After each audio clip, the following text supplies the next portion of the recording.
उत्तर प्रदेश, जहां चुनाव सिर्फ वोटों से नहीं समीकरणों से जीते जाते हैं, जहां 1% का झुकाव भी सत्ता की दिशा बदल देता है और अब 2027 की लड़ाई शुरू हो चुकी है। मुद्दा विकास का है, लेकिन रणनीति जाति की है और इस बार सोशल इंजीनियरिंग 2.0 का कॉमन फैक्टर है ब्राह्मण वोट। लेकिन सवाल है, क्या इतिहास खुद को दोहराएगा या यह प्रयोग भी 2007 की तरह चौंकाएगा या 2022 की तरह ढह जाएगा। 20 साल पहले जो प्रयोग हुआ था उसी की नई कॉपी अब तैयार हो रही है और इस बार मंच बना है आजमगढ़। सुहेल देव भारतीय समाज पार्टी के नेता ओम प्रकाश राजभर ने आजमगढ़ में बड़ी महारैली की। दावा 10,000 ब्राह्मणों को बुलाया गया। नारा जय सुहेल देव जय परशुराम। ध्यान दीजिए, आजमगढ़ वही जिला है जहां समाजवादी पार्टी का दबदबा है, जहां से मुलायम सिंह यादव और अखिलेश यादव सांसद बन चुके हैं। अभी की स्थिति, जिले की सभी 10 विधानसभा सीटें समाजवादी पार्टी के पास है। सांसद है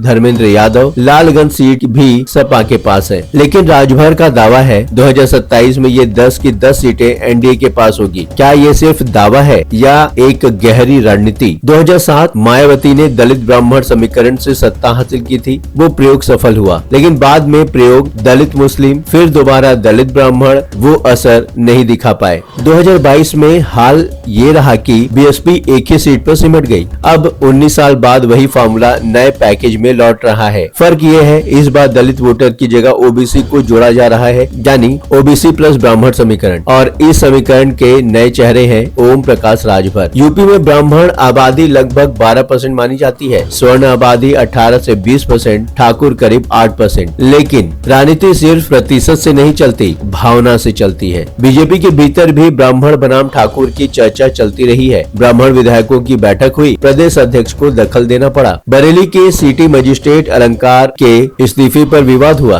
बटुकों से दुर्व्यवहार का मुद्दा उठा। डिप्टी सीएम ब्रजेश पाठक ने लखनऊ में बटुकों को बुलाकर तिलक लगाया, पैर धोए, संदेश साफ, नाराजगी दूर करनी है। लेकिन सवाल वही है, क्या प्रतीकात्मक सम्मान काफी होगा? 2024 लोकसभा चुनाव में समाजवादी पार्टी ने पीडीए, पिछड़ा, दलित, अल्पसंख्यक फार्मूला चलाया और बीजेपी को कड़ी चुनौती दी। अब बीजेपी की कोशिश है उस पीडीए को न्यूट्रलाइज किया जाए। राजभर उसी मिशन पर है। महीने में 7 दिन आजमगढ़ में रह रहे हैं। याद रखिए 2022 में राजभर सपा के साथ थे, सत्ता नहीं मिली तो बीजेपी के साथ आ गए। राजनीति में दोस्ती स्थायी नहीं होती, समीकरण स्थायी होते हैं। मायावती फिर सक्रिय दिख रही है। घूसखोर पंडित फिल्म विवाद में हस्तक्षेप किया, ब्राह्मणों के सम्मान की बात की। दलित राजनीति की सबसे बड़ी नेता अब ब्राह्मणों के पक्ष में आवाज बुलंद कर रही है। क्या यह संकेत है कि बीएसपी की सोशल इंजीनियरिंग 2.0 में शामिल है? कांग्रेस खामोश है। एक वजह राहुल गांधी की ओबीसी मुहिम, दूसरी वजह यूपी में समाजवादी पार्टी के साथ गठबंधन। कांग्रेस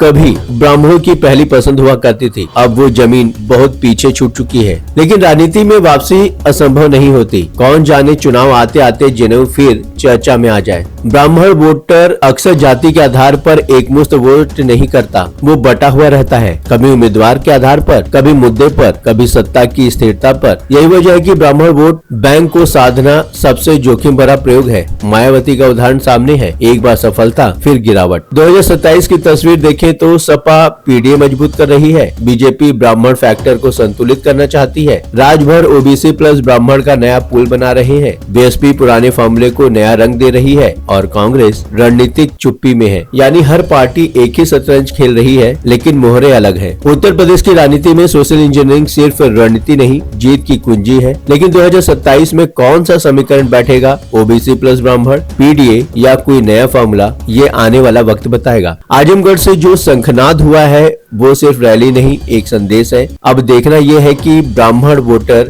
दिशा देगा या दिशा बदल देगा, क्योंकि यूपी की राजनीति में जो 12% है वही एक बार 100% सत्ता तय करता है। इस विषय पर आपके क्या विचार हैं? अपने विचार हमें कमेंट के माध्यम से जरूर बताएं। चैनल को सब्सक्राइब करें। लगातार खबरों के लिए बने रहिए न्यूज किक के साथ।